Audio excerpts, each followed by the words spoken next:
नमस्कार साथियों, संकल्प एकेडमी के ऑनलाइन लर्निंग प्लेटफॉर्म में मैं सतीश निषाद आप सभी का स्वागत करता हूँ। दोस्तों, आप सभी को पता होगा अभी गणेश चतुर्थी चल रही है। गणेश चतुर्थी के उपलक्ष्य में हमारे संस्थान द्वारा विशेष आपको डिस्काउंट प्रोवाइड करा जा रहा है सभी प्रकार के कोर्सेज में। इस डिस्काउंट को अवेल करने के लिए दोस्तों आपको करना ये होगा कि कूपन कोड लगाना होगा। और कूपन कोड हमारा क्या है? श्री गणेश कूपन कोड लगाएंगे यदि आप, तो हमारे द्वारा जो भी कोर्सेज ऐप में लॉन्च की गई है उस पर आपको मैक्सिमम 20% का डिस्काउंट मिल जाएगा। ठीक है, तो ऐप में जाके जरूर से देखिए। इसके अलावा दोस्तों आप हमारे ऐप को गूगल प्ले स्टोर से डाउनलोड कर सकते हैं। एडिट प्रोफाइल में जाके आपको अपना प्रोफाइल क्रिएट करना है तथा स्टोर वाले सेक्शन पे जाके जो भी हमारे द्वारा कोर्सेज लॉन्च की जा रही है उसे आप देख सकते हैं, परचेज कर सकते हैं।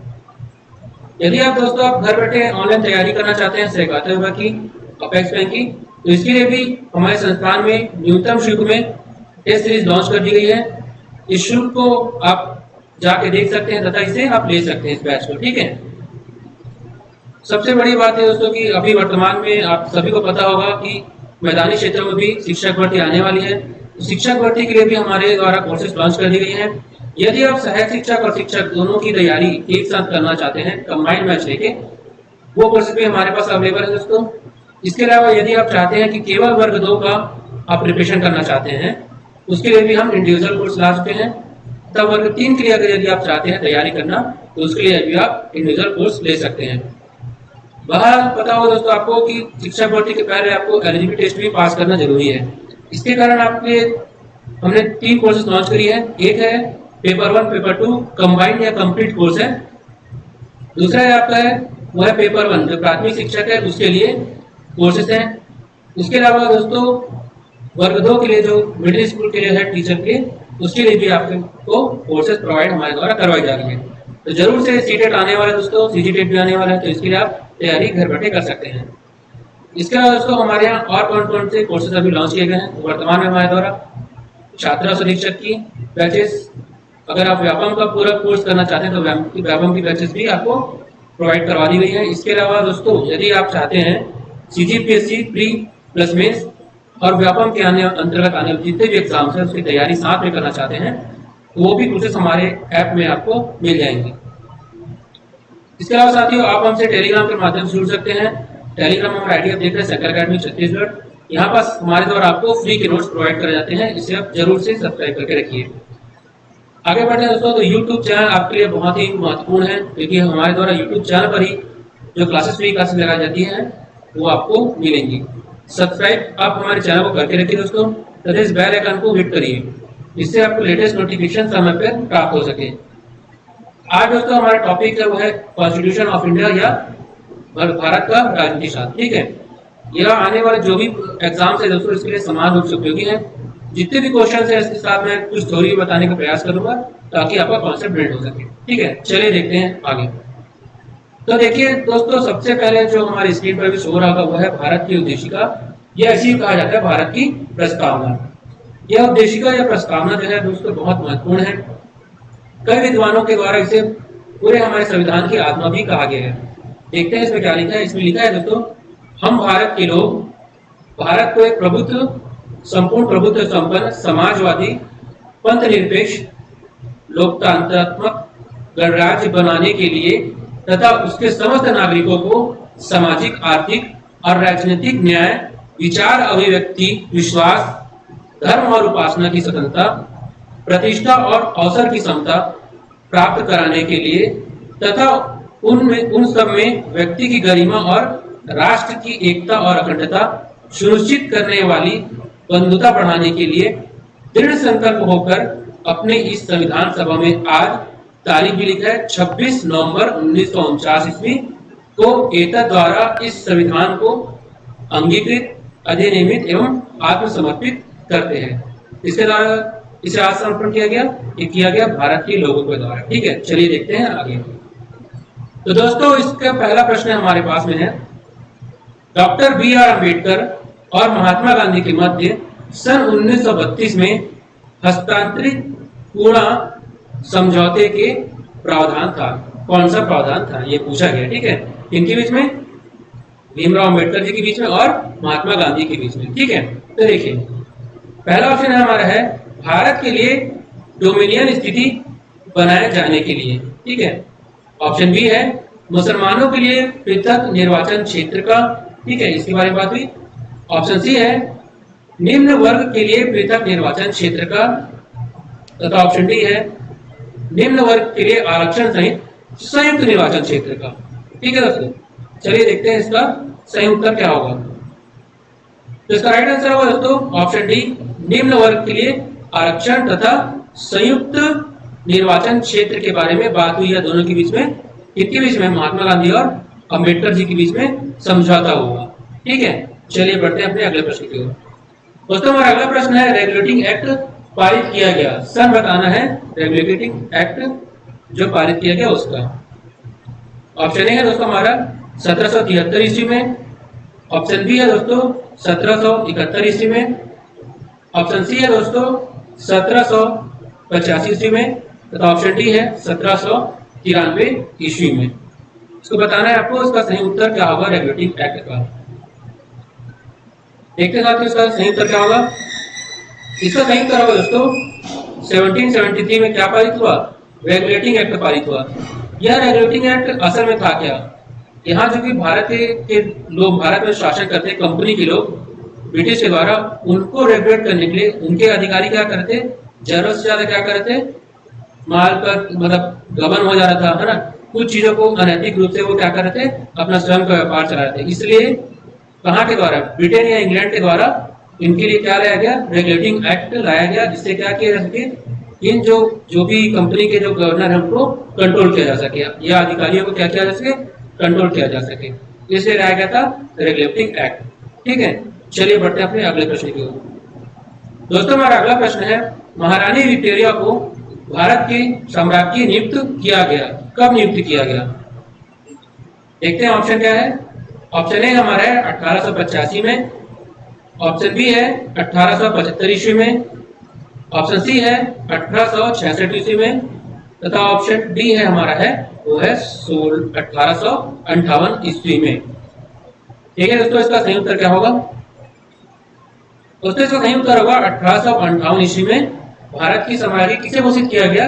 वो किया गया महारानी विक्टोरिया को। अच्छा, इसका तात्कालिक कारण क्या था दोस्तों?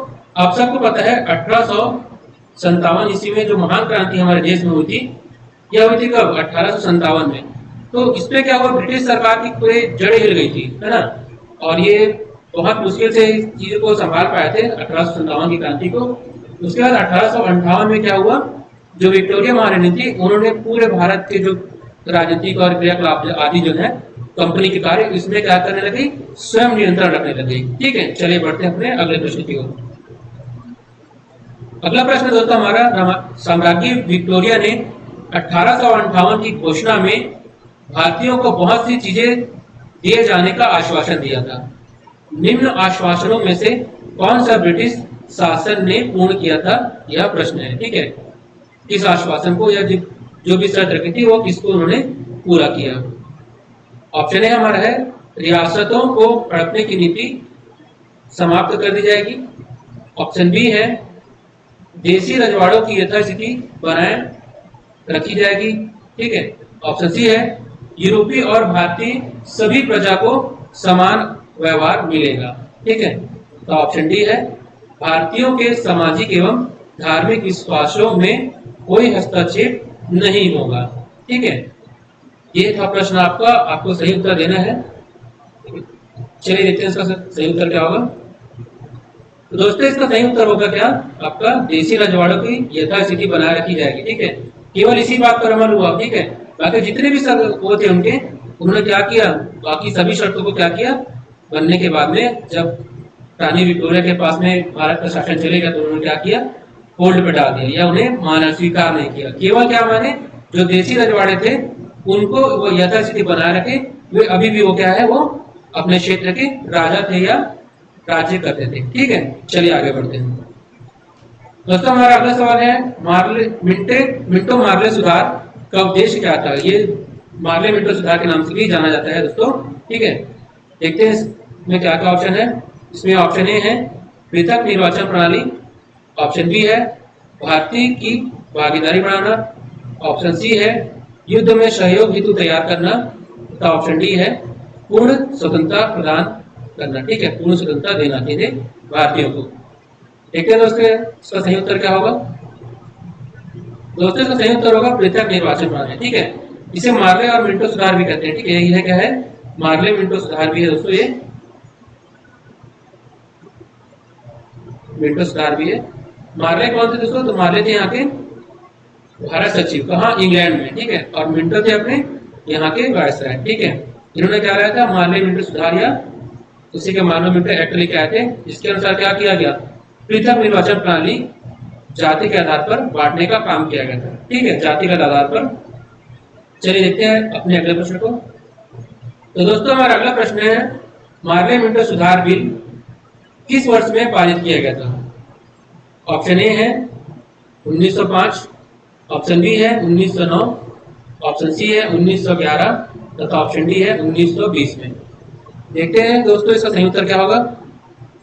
इसका सही उत्तर होगा दोस्तों ये 1919 में, ऑप्शन बी है जो, इसमें क्या लाया गया, मार्ले मिंटो सुधार लाया गया। ये देखिए आपको मार्ले और मिंटो भी दिखाई दे रहा है दोस्तों।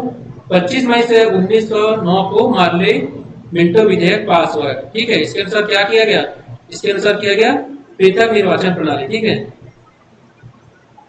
पृथक निर्वाचन प्रणाली।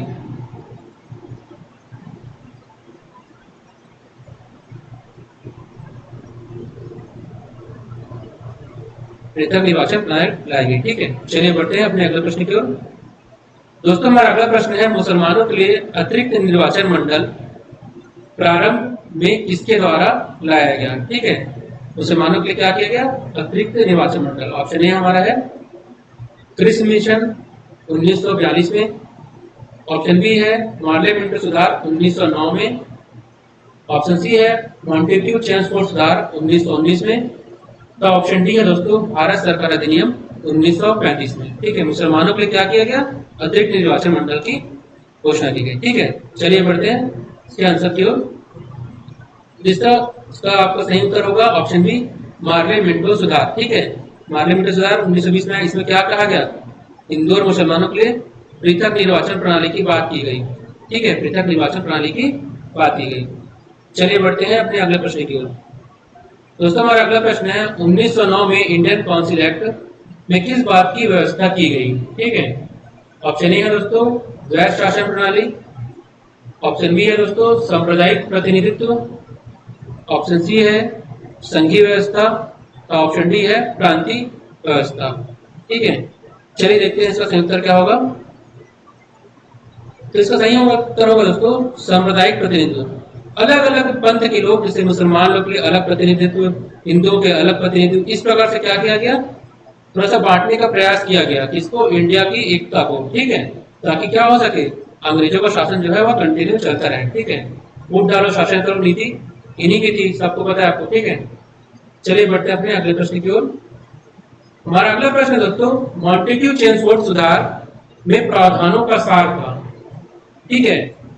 ऑप्शन देखेंगे, ऑप्शन ए है दोस्तों राज्य की स्वायत्तता, ऑप्शन बी है दोस्तों प्रांतों में दोहरा शासन, ऑप्शन सी है हिंदू मुस्लिम हेतु अलग अलग निर्वाचन व्यवस्था, और ऑप्शन डी है राज्यपालों को वीटो की शक्ति दी गई मॉन्टेग्यू चेम्सफोर्ड सुधार के द्वारा। देखते हैं इसका सही उत्तर क्या होगा। साथियों इसका सही उत्तर होगा प्रांतों में क्या लाया गया, प्रांतों में यहाँ के लाया गया दोहरा शासन लाया गया, ठीक है। इसमें कुछ जो है आपके अधिकार किसको देते, राजा को देते, जो राज्य का तथा बहुत सारे अधिकार कौन थे, वो ब्रिटिश कंपनी के थे, ठीक है। इस प्रकार से क्या होता, वहां शासन चलता था, ठीक है। चलिए आगे बढ़ते हैं दोस्तों। अगला प्रश्न है हमारा है, 1946 का कैबिनेट मिशन 3 मंत्रियों में गठित था, ठीक है। 3 मंत्री आए थे कब, 1946 में, जो कैबिनेट मिशन आया था इंग्लैंड से भारत में, उसमें 3 मंत्री थे, ठीक है। निम्नलिखित में से कौन इसका सदस्य नहीं था, पूछा गया है, ठीक है। ऑप्शन ए हमारा है Lord Patrick Lawrence, option B है दोस्तों एबी अलेक्जेंडर, ऑप्शन डी है सी है दोस्तों सर स्टेफर्ड क्रिप्स, तथा ऑप्शन डी है लॉर्ड एमरी। देखते हैं दोस्तों सही उत्तर क्या होगा। इसका सही उत्तर होगा दोस्तों आपका लॉर्ड एमरी। लॉर्ड एमरी उस 3 मंत्रिमंडल के गठन में थे क्या? नहीं। कैबिनेट मिशन में जो आया था इंग्लैंड से भारत में, उसके सदस्य लॉर्ड एम्बरी नहीं थे। ठीक है, यहाँ पर कौन थे? क्रिस्प थे, अलेक्जेंडर एवं पैथिक लॉरेंस, ये क्या थे? उस सदस्यगण में शामिल थे। केवल ऑप्शन डी लॉर्ड एम्बरी इनमें शामिल नहीं थे। चलिए बढ़ते हैं अपने अगले प्रश्न की ओर। दोस्तों हमारा अगला प्रश्न है, भारतीयों को वर्ष 1947 में सार्वभौम सत्ता सौंपने की योजना निम्न में से किस नाम से जानी जाती है?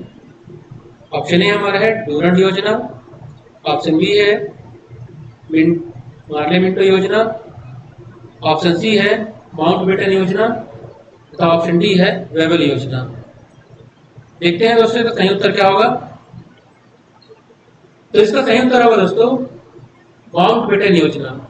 ठीक है, ये आप महानुभाव जो देख रहे हैं ये कौन है? लॉर्ड माउंटबेटन है।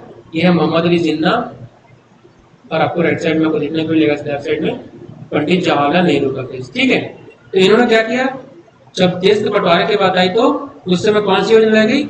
माउंटबेटन योजना लाई गई। ठीक है, उस समय हमारे यहाँ कौन थे? वायसराय ये थे अपने गवर्नर जनरल, वो थे लॉर्ड माउंटबेटन। चलिए आगे बढ़ते हैं। देखिए अगला प्रश्न दोस्तों हमारा है प्रश्न 12वां, निम्न में से किस अधिनियम ने केंद्र में द्वैत शासन प्रणाली को स्थापित किया? ठीक है, ऑप्शन ए हमारा है भारत शासन अधिनियम 1935, ऑप्शन बी है भारत शासन अधिनियम 1991, ऑप्शन सी है भारत शासन अधिनियम 1909, ऑप्शन डी है भारत परिषद अधिनियम 1989। ठीक है, 1989 1989। देखते हैं दोस्तों इसका सही उत्तर क्या होगा। इसका सही उत्तर होगा दोस्तों आपका ऑप्शन ए। ऑप्शन है जब भारत शासन अधिनियम 1935 आया उसमें क्या किया गया? केंद्र में द्वैत शासन प्रणाली स्थापित की गई। अच्छा, इसी 1935 के अधिनियम के तहत बर्मा जो है दोस्तों हमारे भारत जैसे क्या हुआ, वो अलग हुआ। ठीक है, चलिए बढ़ते हैं आगे। दोस्तों हमारा अगला प्रश्न है, संघीय प्रणाली का पहला प्रयास भारत शासन सरकार अधिनियम द्वारा किया गया।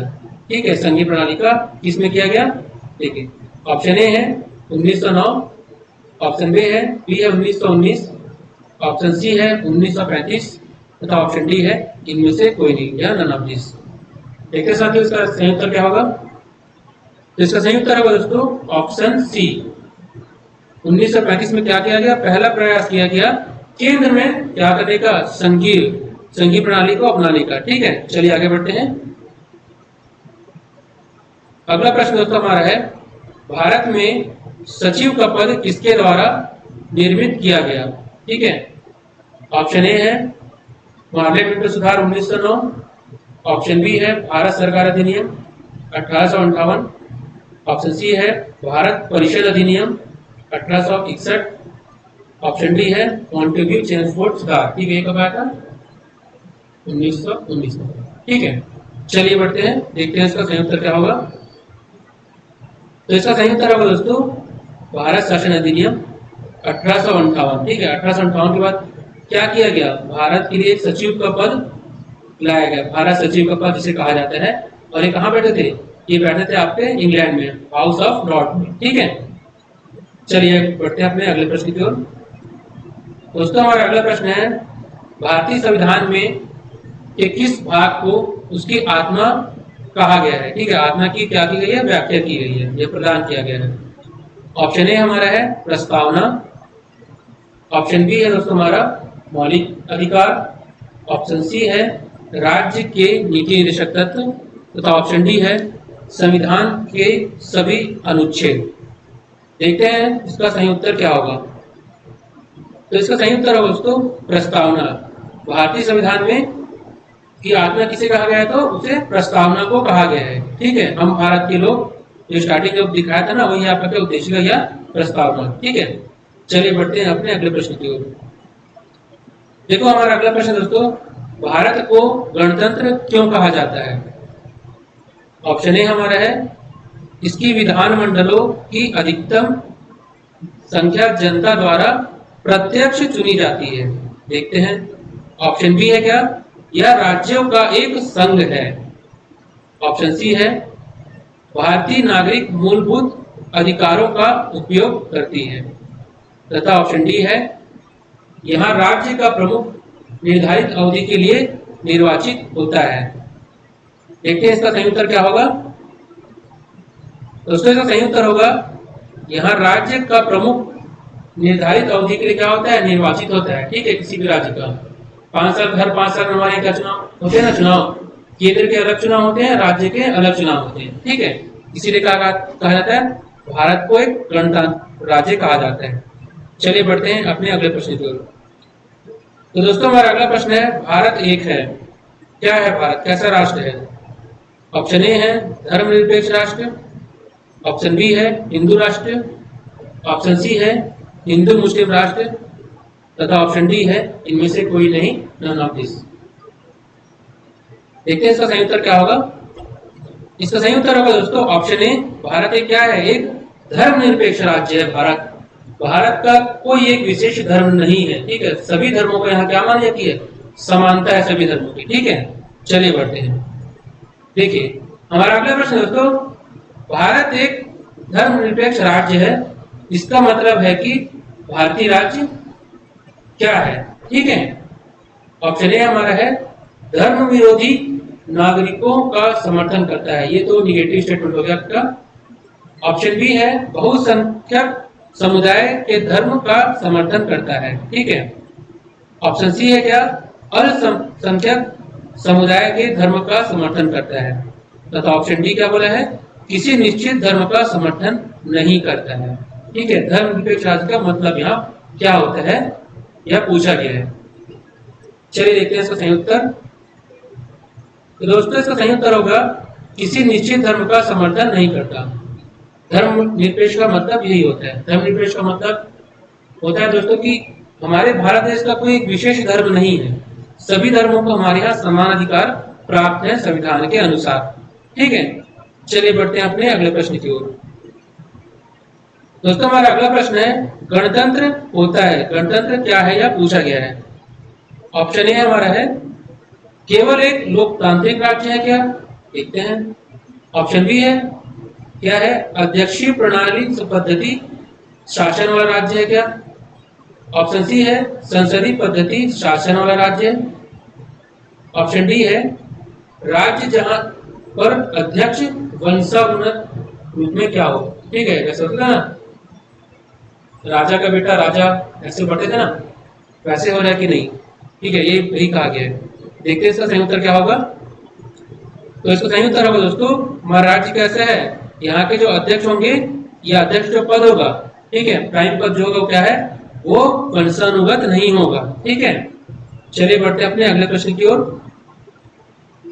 तो हमारा अगला प्रश्न दोस्तों, संविधान की प्रस्तावना में प्रयुक्त शब्द सेक्युलर का अर्थ है। ऑप्शन ए है सभी नागरिकों को धर्म एवं उपासना का की क्या है, स्वतंत्रता। ऑप्शन बी है एकेश्वरवाद।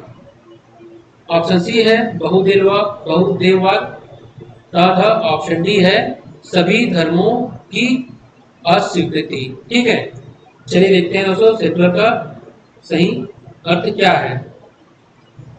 तो सही अर्थ है इसका दोस्तों, सभी नागरिकों को क्या है, धर्म एवं उपासना की स्वतंत्रता है। किसी एक धर्म को हमारे यहाँ पर्टिकुलर धर्म हमारे यहाँ धर्म है क्या, नहीं है। सभी धर्मों को हमारे यहाँ समान रूप से सम्मान दिया जाता है। तो दोस्तों आज का यह प्रश्न श्रृंखला थी, यहीं तक थी। यदि आपको मेरे द्वारा दिए गए लेक्चर अगर पसंद आते हैं तो हमारे चैनल को लाइक शेयर एंड सब्सक्राइब कर सकते हैं। और हाँ दोस्तों, आने वाले समय में जितने भी एग्जाम्स आ रहे हैं उसकी जो भी क्लासेस है हमारे ऐप पे डाउन ला दी गई है। आप ऐप से जाके जरूर से परचेज कर लीजिए, क्योंकि वर्तमान में अभी जो गणेश चतुर्थी है उसके कारण भी आपको एक्स्ट्रा डिस्काउंट आपको वहाँ मिल सकते हैं।